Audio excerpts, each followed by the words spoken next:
way.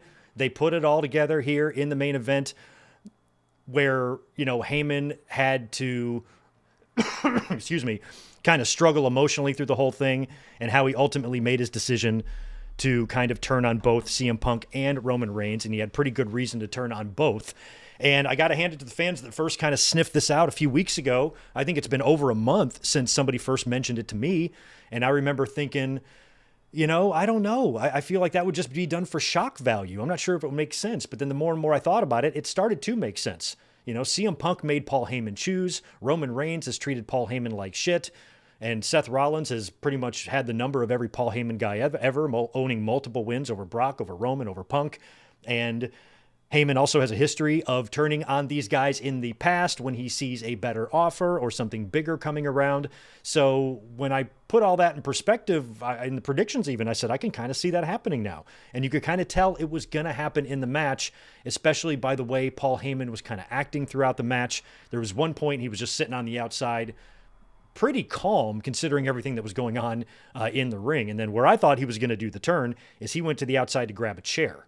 And you had Roman sitting on one side and laying down and Punk on the other, and then behind them was Rollins. So I thought Heyman was going to act like he has to decide which person to give the chair to, and then he was going to slide it past both of them right into Rollins. But instead he gave it to Punk, and then he gets in the ring. So at first I'm like, okay, he's choosing Punk, but then when he gets in the ring, I'm like, what the hell is he doing in the ring? Why would he be in the ring? He's already given CM Punk the chair. So Heyman gets in the ring, and you knew it was coming. Low blow to CM Punk, and that's kind of when I felt like he was going to turn on both, because he has a reason to turn on Heyman too. So once you saw the joy on Roman Reigns' face, that's what told me that he was going to turn on both, because Roman got way too happy. He just low blowed CM Punk. He hands the chair to Roman Reigns. Roman Reigns then takes out Punk with the chair, leaving Rollins there laying, struggling to get get to his feet, and Paul Heyman says, there he is, take him out. And you could tell he's in the ring. What the fuck is he doing in the ring? So we were all calling it out. Get behind him. Roman's going to turn his back on him. And sure enough, Paul Heyman hits him with a devastating low blow. And Rollins, with his back turned, not looking at any of this, you can tell by the look on his face that he knows what's going on. So this was all part of the plan. And then he took advantage and wound up pinning Roman Reigns, actually, to win the match. I thought he would pin CM Punk, so Punk did not take the pin and eat the pin in this like I thought he would. But Rollins did win like I thought he would, and now he is officially aligned with Paul Heyman, and I feel like he will likely be the challenger for Jey Uso in maybe at Backlash or whenever, unless they run Jey and Gunther back first, and then to give Jey at least a little bit more than a month-long run. But I feel at this point, with Heyman behind Rollins, how do you not immediately put him in title match situations? And I think that's what's going to happen. So it'll remain to be seen if he's going to be drafted or anything like that. We'll find out tomorrow if Becky Lynch turns out to be the mystery opponent or mystery partner or replacement, maybe not mystery partner, but replacement for Bayley, who apparently has been knocked out. So Becky might be back, and if Becky's going to be on Raw, Seth will too. And maybe the point was just to give Jey a title win because he's earned it, and to give him a short run, and maybe Money in the Bank or whenever, maybe 2 pay-per-views from now, you do the title switch. I don't even know if you can make it to SummerSlam. I wouldn't even do Rollins and Jey at SummerSlam. I would have Rollins win it before then. And there's probably a Saudi show coming up, right? I'm sure. They're going to do King of the Ring again or whatever, so we might be giving away big green belts. Who knows? Somewhere we could see an opportunity for Rollins to win the World Heavyweight title. So, check out Becky's tweet. I'm too busy looking at this. If somebody wants to tag me in it, feel free. But I can't look that up right now because we streaming, baby. But what did you guys think of the show? I'm going to be looking at the chat here right now. I'm going to go to it. And I want to see what you guys thought, but I want some grades. I think overall, like I said, the beginning of the show started a little bit slow. I thought the crowd was quiet for much of it. The beginning parts anyway. I think it was smart that they opened with Jey and Gunther. But there was the War Raiders and New Day match was, it was fine, but nothing that really special there. And there were some times when I thought the audience was pretty quiet. But overall, we saw 3 big title changes right in a row. The first 3 title matches, we saw title changes. And we saw Tiffany Stratton beat Charlotte Flair clean to retain the title, and I'm happy to have that prediction wrong. I think I predicted 2 matches wrong. I had LA Knight retaining, and I had Tiffany Stratton losing. I got those wrong. I think I got every other one right, I think. So, but we'll go back, and we're going to review this. I'm sorry, I got Jade Cargill and Naomi wrong. I also picked Naomi to win, and she did not. Good point, Ryan Adams. This sets up Cena helping tomorrow. Thank you for the $2. Let me just do a couple quick super chat answers here before we really dive into it. I might have to circle back at the end here, but I want to at least hit a couple of these before we get going. Yellow is cool. Thank you for the 5. Michael Cole's commentary was great in the main event. I'm glad that he's getting some praise. Yeah, he did well. Hollywood guy, appreciate 5 from you, my friend. Greg, what was that? Seth wins and pins Roman, and why did Penta take the pin? I thought he was supposed to be Dragon Lee. You mean Phoenix? It's no problem there that it happened that way. I think Phoenix wasn't even on WrestleMania. So if he's in a match now and he loses, who cares? I was happy for him, and I'm sure he was thrilled. Ruben Anthony's putting this match in his top 5 Mania main events. That's wild. Zane says tomorrow's main event has got to one-up this one. Yes, it does, and I think it might. I still got to check out Becky's tweet. Okay, that's probably good for right now. And hello and thank you to everyone who is here right now. Thumbs up button, please. Subscribe, all that good stuff. Please let me know in the chat here as we're going through what you thought of this show. I can't really give the show a bad grade because I don't think any of the matches were necessarily bad. I just think they were kind of just okay, decent. A couple of them were mediocre, but we did have some matches, I think, over-delivering. Like Jade and Naomi was really good. I think that match was better than I thought it would be. So there was plenty of bright spots here. So I would feel like kind of a shithead or a bad faith fan if I gave this show any less than like a 7 or something like that. So I'm probably going to stick with like, I don't know, 7, 7.5. And I've seen a lot of 7s in the chat. 7.5 and 8, 7s. So I think that main event really, really saved it. We got a 5 out of 10 from Harry. We got a 9 out of 10 from Lambo. So reviews are all over the place. But I think it was okay, just decent, nothing head exploding, surprising or shocking, no big surprises or returns. You know, tomorrow we might get Becky coming back and Rusev coming back, and we didn't really get any major surprises like that. None of those early matches had outside interference, and I thought we would see some in a couple of those, and we didn't. So I think it was just a good night of wrestling. By the way, the WrestleMania set was phenomenal. It looked awesome. One of the best ones they've ever done. They have fans sitting in couches and shit all over that thing. It went 100 feet in the air. Absolutely nuts. They did pull in 61,000. Shawn Michaels came out with the card. You could read the card before he even announced it in big, humongous black letters. I think it was 61,147 or something like that. So they really moved a lot of tickets in that final week because they were barely scraping by 5 or 50,000 just a few days ago. So they pulled in 61K for this, which is pretty impressive. And it just looked, the look of the show was just top notch. I think it's up there with WrestleMania 39, just in the sheer beauty of it. Somebody mentioned the set looks like the Roku City. It did a little bit, but it just looked really good.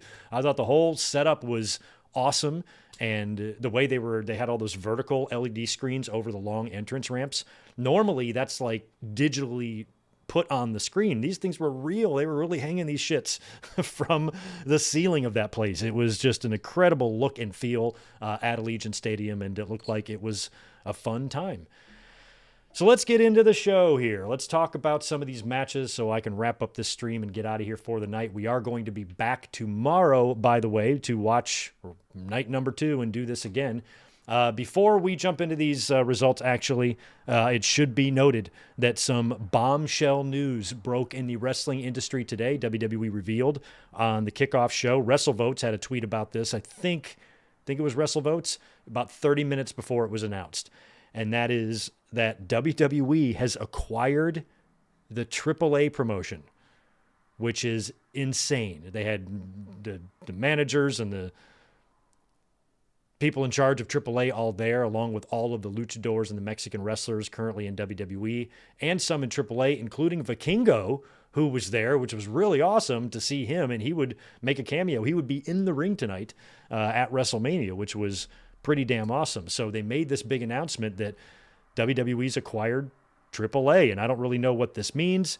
Hopefully the promotion will be able to maintain its independence under a TKO umbrella, and WWE won't be WWEizing it, to where they're going to send all their production shit down there and they're going to streamline it and all that crap, and they're just going to turn it into a, small international form of what they're already doing, so I hope it doesn't, strip away what AAA, meant to Lucha Libre Wrestling and all of that, but it's definitely a very interesting deal. And some people have speculated ever since The Rock was wearing that New Japan shirt that maybe something could be in the works there. Maybe WWE is looking to acquire them. I don't know how it all works. There's, that promotion has probably got ties to some very important people in Japan, and I don't know if it would even be sellable, but they've gone through some weirdness, and they've got Okada and Tanahashi and all Naito going to be gone from there after 2025.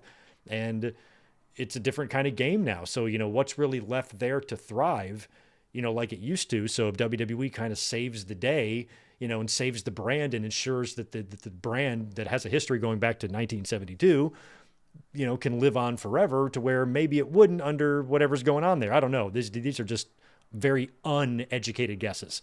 But even Kevin Kelly, who worked there and did American commentary for the Japanese shows, he even speculated that maybe New Japan could be next. Who knows? But I'm not knowledgeable enough in that situation to know whether or not that would even be possible. But, Rock doesn't do shit for no reason, And I kind of thought he was just wearing that shirt as a throwback, the same way you would wear a Bret Hart shirt or a Muhammad Ali shirt and any other shirt he's ever worn, because there's a lot of history in that promotion. But maybe it's just something to think about. WWE sees AEW there, and they just want to cut them off at every pass and, try to monopolize the rest of the industry. Before AEW starts working with too many people, let's try to, partner up with TNA. Let's buy AAA. Let's buy that. Maybe that's what they're trying to do. It would be what they've tried to do before. They've already tried to make sure that nobody else, can have any fun in this industry, and they're going to gobble everybody up, to continue to make AEW look as small as possible. I don't know if it's good or bad. I don't know yet, but either way, the news is huge. It's huge news. So congrats to everybody involved. I hope everybody's excited about that. I hope it turns into great things. WWE has done and partnered up with AAA before, back in the 90s. After WCW had already grabbed all the good light heavyweights and cruiserweights all over the world, Mexico and Japan and whatnot, and WWE was late to the party, they decided to partner up with AAA because there was a few guys in masks there, and Vince thought, well, they got a bunch of masked guys flipping around in WCW, let's try to do that here. But all the best talent was taken. The best one they had was Taka Michinoku and a cameo from the great Sasuke. They had nobody else. So, they just didn't have really a division. So, a lot of the AAA stars that they brought in too didn't work that style either. And they were all involved in the Rumble that one year. They brought in some of those minis as well. So WWE has had a history with AAA, and I think this is interesting, like really, really interesting. So I should mention that WWE did acquire AAA in an industry shakeup. Also today, this morning, the men and women of NXT had to take bumps at 10 o'clock in the morning when they had their Stand and Deliver event at T-Mobile, and it was great. We saw Sol Ruca win the North American title in that great ladder match. We had Stephanie Vaquer retaining in the four-way main event, and I don't really know much about Frank the Tank or whatever the team is, but they beat Fraxium. And we have new NXT Tag Team Champions as well, and I don't really know much about them. But apparently it was a great show today, and I did watch the main event, and I saw a lot of highlights. But that's really all I saw of Stand and Deliver, but figured we needed to acknowledge them because they did great today. Moving on.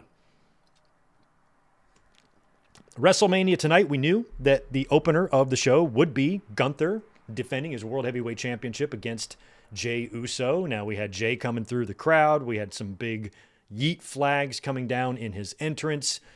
Gunther's entrance was pretty standard, and we knew, this was pretty obvious that Jey was going to win here, because if you're going to book Gunther to retain his title at WrestleMania, you don't put him in there with Jey, who's already 0 for 3 and has lost 6 world championship matches. Why would you do this to him again, especially when his nickname is Main Event? And so I think what you need to do with a character like Jey Uso is make him a champion, but just give him a short run. Now he can be former world heavyweight champion. He's definitely over enough to be world champion for sure. And my big fear was that this match would really, really, really suck. And it didn't. It was okay. Wasn't as great as I wanted it to be. There was one really weak-ass powerbomb that almost made me vomit in the match. But it wasn't... I thought there was a really big chance it could be a stinker. And it really wasn't. However, I think the finish is somewhat controversial, right? I was too busy streaming to be online, but I know how the IWC thinks. I know what they're going to say before they do most of the time. And I would imagine people were bitching, right? Why is Gunther tapping out? You know what? I'm going to agree with them.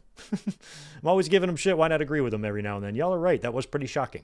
I don't know if I would have gone with that finish. If you did go with that finish, I think I needed more intensity out of the match. I needed Jey to be just consumed with rage and anger, and he's just taking it all out on Gunther. And maybe we had a little blood in the match. Jimmy got choked out bloody. So if you're going to do that segment on Netflix, why not do it on WrestleMania? That's why I'm really hoping we see some blood in Drew and Priest tomorrow, because I would have had, maybe Jey bloody up Gunther. Now, think about the finish, replay the same finish, and imagine Gunther's covered in blood and Jey is holding on to him. Then maybe a tap out is a little bit easier to swallow because the match and the finish was so good, and there's so much emotion and intensity behind it. But I don't really felt like we saw that here. And it felt like Gunther tapped out awfully quick. Did he not? That was a pretty quick tap out. So if people are complaining, I guess you got a legitimate complaint there. It's not a show ruiner for me, but I can't lie and say I wasn't surprised by that. I just thought Jey would pin him. And he tapped. It was wild. So I don't think any fans should be losing their shit and flinging their poo over this or anything like that. It's odd. Don't get me wrong, but it's WrestleMania weekend. Do we really need to make ourselves mad? Come on, think it through. But yeah, definitely a weird finish there. Don't understand what that was about. But either way, we've got a new World Heavyweight Champion, Jey Uso, and he got the big celebration. Jimmy did show up. I thought Jimmy might show up in the match, like if Kaiser came down and then Jimmy came down and helped him out and Jey wins. But Jimmy came out at the end. Big hug with his brother. Some people thought Jimmy might turn. And I'm like, they just did that feud. We did it last year at WrestleMania. The match sucked. It sucked. It's like, we're not doing that again. He's really going to hug him. And Jey leaves. He comes through the crowd and leaves through the crowd. So congrats to Jey, new World Heavyweight Champion. After that, it was the World Tag Team Championship match, WWE World Tag Team Championship match. War Raiders defending against the New Day. We had a feeling New Day would probably win here. They have not had a good record at WrestleMania, and neither has Kofi, who's lost a whole bunch of times, although a lot of those times I think were in Money in the Bank matches. But New Day kind of had to win here. They've done a pile of nothing since turning heel. I kind of thought maybe since it's WrestleMania, maybe Big E could come down and help War Raiders win. That might be fun, but we got nothing of the kind. It was not a bad match, but man, the fans were quiet, and it was just like a decent match. It's a match that they should have done. Oh, hey, Tito's just made a noise. But it's a match they should have done on Raw in like segment 3. And one team should have gotten a jobber entrance. To me, this wasn't on WrestleMania, especially when WWE tickled us last night with the TLC match. And then Aldis says next week, and the crowd like boos their asses off. I'm like, how are you not going to give us that match, but give us this match? But the New Day are once again tag team champions. I am happy for them because if they're going to be a heel team, I feel like they need to be champs. And now they are.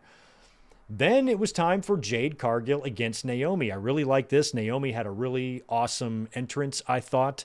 And so did Jade Cargill. They brought in so random, but they brought in Jim Cantori from the Weather Channel. And I've met Jim Cantori a bunch of times because back when I used to live on the beach of North Carolina, we got hurricanes coming through there all the time. And he would always, whenever one would blow through there, that's where they would do their weather reports from. And he would come into the restaurant and eat and stuff. And he looks a lot different now. But like what I know Jade kind of has that stormy vibe to her entrance, but who came up with having Jim Cantori? And did anybody in the crowd even know the fuck he was? But they had him on the video, and then it went into Jade's entrance, and she looked great. So did Naomi. Both women, throughout the match, I think came very close to having a malfunction. Let's just put it that way. But you know what? The match wasn't good. It wasn't bad. It wasn't bad. I was nervous. Jade on this stage. I mean, she wrestled at WrestleMania last year, but she was in a 6-woman. This is a one-on-one match, and plus this is a history-making match.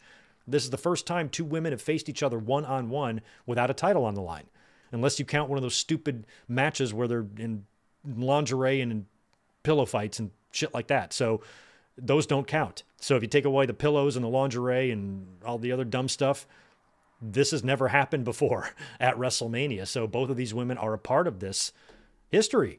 And I think that was kind of cool. And I just wanted this match to pass. That was my thing. I was like, just don't suck too bad. And it didn't. Wasn't perfect, but it wasn't horrible. And I got this one wrong. I thought Naomi needed to win here. Obviously, this is a program, so this is not one and done. I thought the direction they would go and they should go is give Naomi the WrestleMania win and then have Jade win the blow-off. It might be reversed now. But Jade did win clean, though. So, I mean, I don't even know why you would do another match. I think Bianca is going to get involved after she loses tomorrow. She'll be involved in this situation probably starting on Friday, so maybe we get some sort of 3-way match or something at Backlash, and that's where Naomi wins. You get Naomi, Bianca, Jade, and Naomi gets the win there. Something like that. But Jade got the win, put Naomi down with her finisher, but something happened before that I thought was pretty good. Forgot what it was, but it had a pretty good spot that led into that. And then she wound up pinning Jade after hitting her finisher, complete with the hand lick and the whole 9. And congrats to Jade Cargill.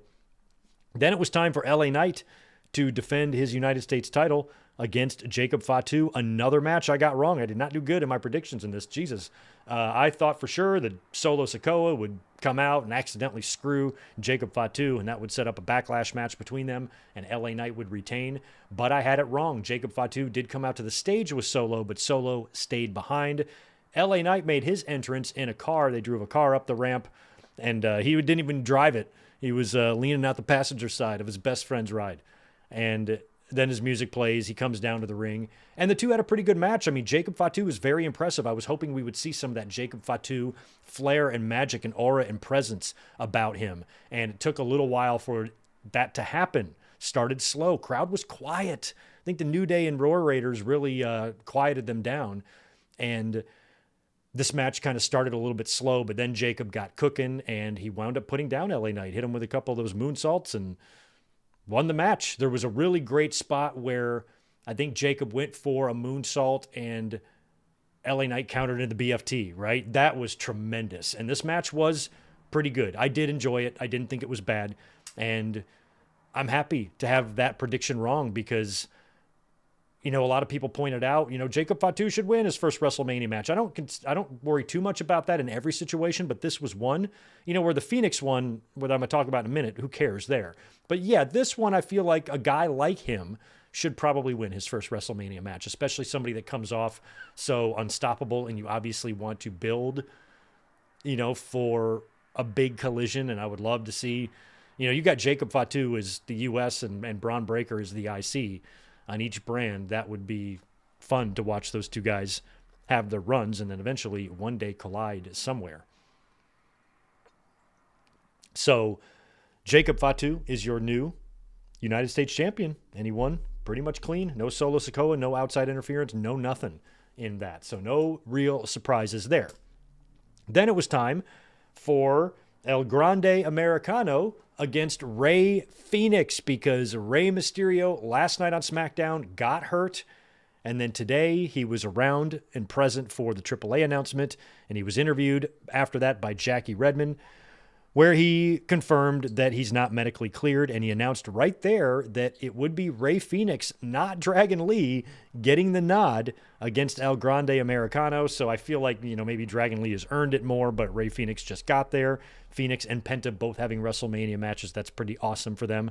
So Phoenix was taking on El Grande here in his place. Pretty cool entrance for El Grande Americano. I really liked it. Rey Phoenix had a basic entrance because he was a fill-in, so I'm wondering if Rey Mysterio had anything special planned that they had to scrap. Like, I wonder if there was a whole dance crew or something that they brought in and they rehearsed and did all this stuff, and, now it's never going to see the light of day. It's possible. El Grande, when he got to the ring, he kind of had a few little words there. Or no, I'm sorry, was it Rey Phoenix? I forgot who went over to him, but Vikingo was in the front row. He was also behind Triple H in the AAA announcement earlier on in the day, so he was right there in the front row. We've seen him here in the States. You know, he wrestled a bunch for AEW. I got a chance to meet him a couple of years ago and hold the AAA belt, which was really cool. And he was in the front row there. So he kind of acknowledges, I forget if he acknowledged Ray or kind of jaw-jacked with Gable, I can't remember, but he would kind of get involved in the end, in the very end of the match. But El Grande ended up, I think it was the metal in the head, the diving headbutt that did Rey Phoenix in. There was a spot he kind of loaded up his head, and then Rey Phoenix did his tightrope walk and kicked El Grande in the head, but Phoenix kicked him in the metal part, and that hurt Phoenix's leg, and so El Grande targeted that. And it was a pretty good match. I enjoyed it. I enjoy the El Grande Americano character. Anything to get Gable a fucking Mania win, you know? And I guess they're going to see how all this goes, and if it still gets really, really over and it's working, they're going to run with it a little bit longer. You can't run with this forever. I thought that it would probably lead to a mask versus mask match, because I did have El Grande winning over Rey Mysterio in my prediction. So I feel like they just did the same thing here. But after he won, we did get Vikingo jumping in the ring there and kind of assisting Rey Phoenix to his feet after the loss. So that was kind of cool to see him in the ring. And I feel like WWE is going to want to get him in some matches right away now that, he kind of got in the ring here at Mania. So wild stuff. And that brought us to the women's WWE Championship match. It was Tiffany Stratton defending against Charlotte Flair. We've seen a whole bunch of mess between these two leading up to this, with the horrific interview that went badly with the split screen, then whatever the hell went on between them in the ring. Then they both did interviews this week during Mania week where they acknowledged the issues and they've tried to work through them or whatever. So we didn't know how this match was going to be. And I want to know what you guys thought of the match. What would you, if you are Meltzer, pretend you are Curtis, pretend you're Curtis Meltzer. What are you giving? How many stars do you give this match? I thought it was okay, but not great. From the context of Tiffany Stratton being the age that she is and only being in the business a few years, being on a stage like this against WWE's Moolah, to hold her own the way she did, I thought she did really well. Even in the introductions, there was something about Tiffany's demeanor where I thought, I'm like, that girl's cool. She's playing it cool. If it was me, I'd be shitting my pants out there. So for her to come out, by the way, what were their entrances? Tiffany's was great. I got to mention Tiffany's.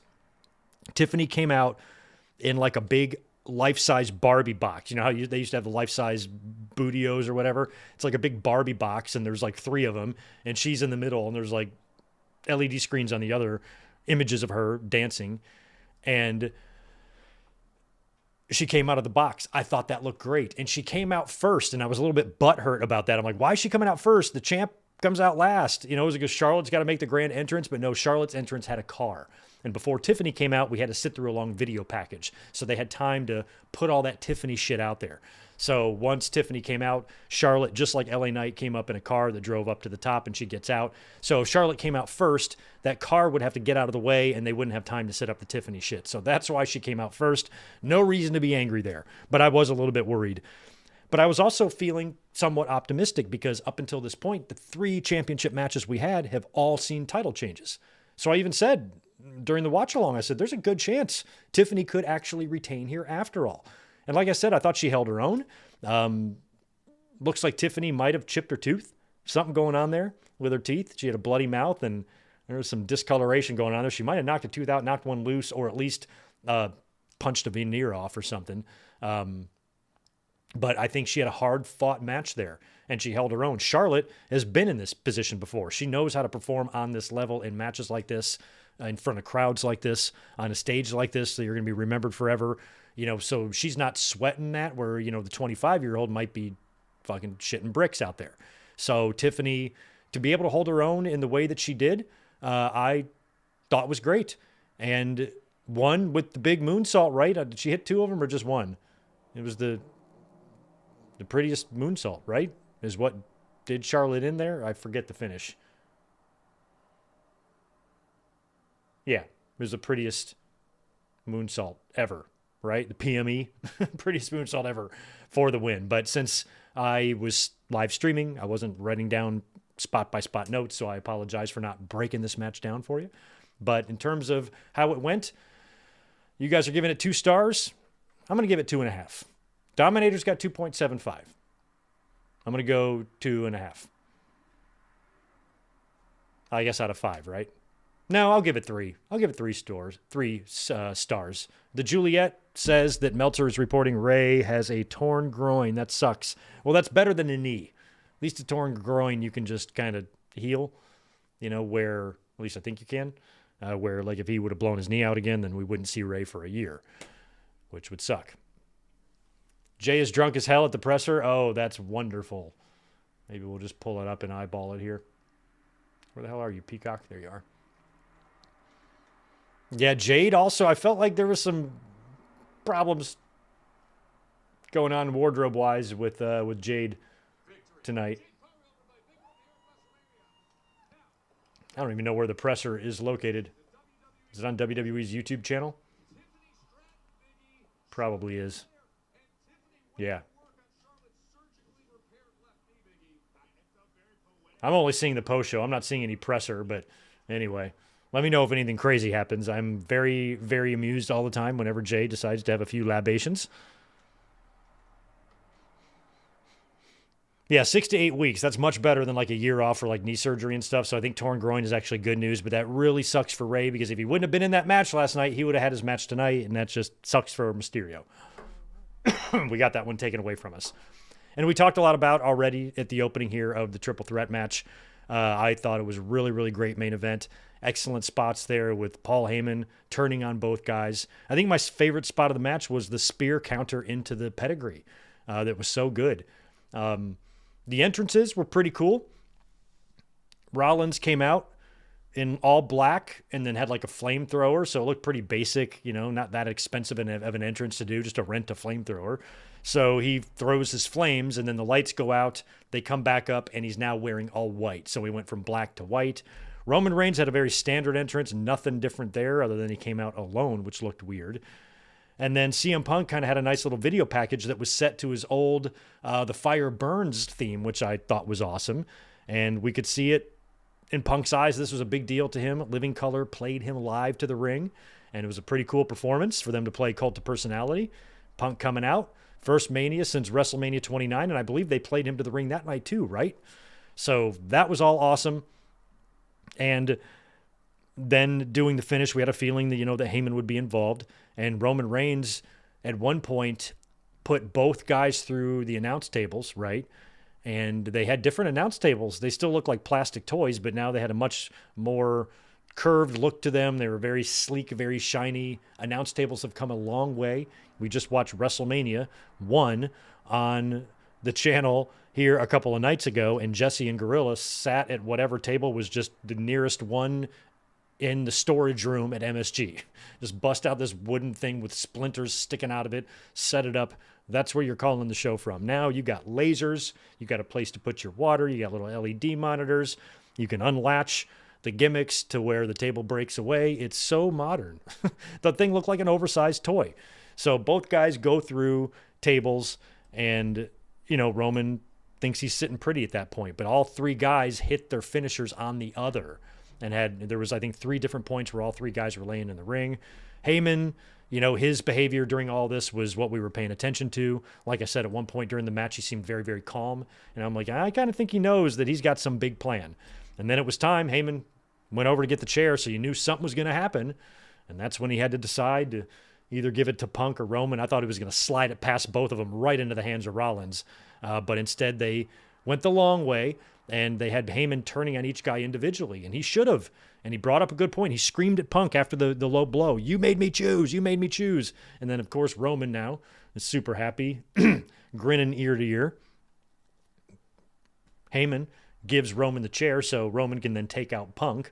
And then I was just waiting for it. We were all waiting for it. As soon as Roman turns his back on Heyman, we know what's going to happen. And Heyman's kind of a big, wobbly, lumbering guy. He wasn't being too subtle about this. He was kind of looking, getting himself in position. So you could tell it was going to happen.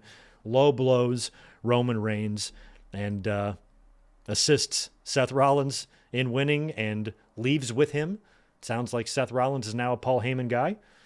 And like I said, people were bringing this up to me in February, and I was like, no, that's dumb. No, why would you do that? Shock factor? Yeah, it would be shocking.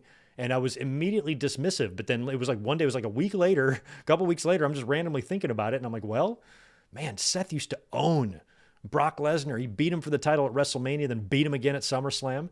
He's pinned Roman Reigns a couple of times to win championships at WrestleMania 31 and Money in the Bank in 2016. Even at the Royal Rumble a few years ago, Rollins owns that victory over Roman in a DQ. That was the Rumble match where he came down in the Shield gear. And I felt like Rollins had the match won that night too. Rollins has also defeated CM Punk, most recently in the cage match. And so if you're Paul Heyman having issues with all your guys, Punk is making me choose, Roman has treated me like shit in the past. You know, if one guy has had the number of everybody that I've managed, it's Seth Rollins and nobody else. You know, not even Cena. You know, Cena never beat Roman or anything, you know, so at least I don't think. So these guys, you know, Seth is the one guy that kind of has really stood out as somebody that can stand up to anybody, any main eventer in the business. You know, and I thought it was pretty crazy back in the day. Like, I thought it was awesome that, like, Rollins was beating Brock clean and stuff. I think there might have been a low blow involved there in one of those matches, but either way, like, that was a pretty big deal. That meant that WWE considered Rollins a major player. So the more I thought about the turn, I was like, well, maybe they're onto something. Maybe that actually does make sense. You know, I just needed to think about it a little longer than 5 seconds. Once I did, I'm like, oh, well, yeah. You know, I could actually maybe see that scenario now. And then the way the show was going tonight, like I said, it felt like it was a bit on the mediocre side, right? I'm not imagining that. It's probably the general consensus of the IWC, right? So it's probably a little bit on the mediocre side. So this main event had to deliver with some sort of shocking twist or something like that. So Heyman joining Rollins, felt like the crowd was into that. And the main event was a great one. I do think it was great. Some people are saying it's one of their favorites ever. I think that's awesome. I don't think I might have to rewatch it again, but it was definitely good. Definitely good. And tomorrow night, we got another big one. Is John Cena going to do it or not? You know, one question I had about that, I'm like, man, is Jey really going to win the championship? John Cena is also going to win the championship. And then the winner of the triple threat, seemingly Rollins, all of them are going to be booked for Raw. Like, who the hell opens up the show in that situation? You're going to have 3 major segments there. Or are you? Are you going to have Jey's victory speech and you're going to have Rollins interrupting him and you just do 2 at one time? And then you can have Cena coming out in the main event as the new champion. That might be what you do. I think you have Cena and Jey Uso open on Monday night. I'm already booking Cena to win tomorrow.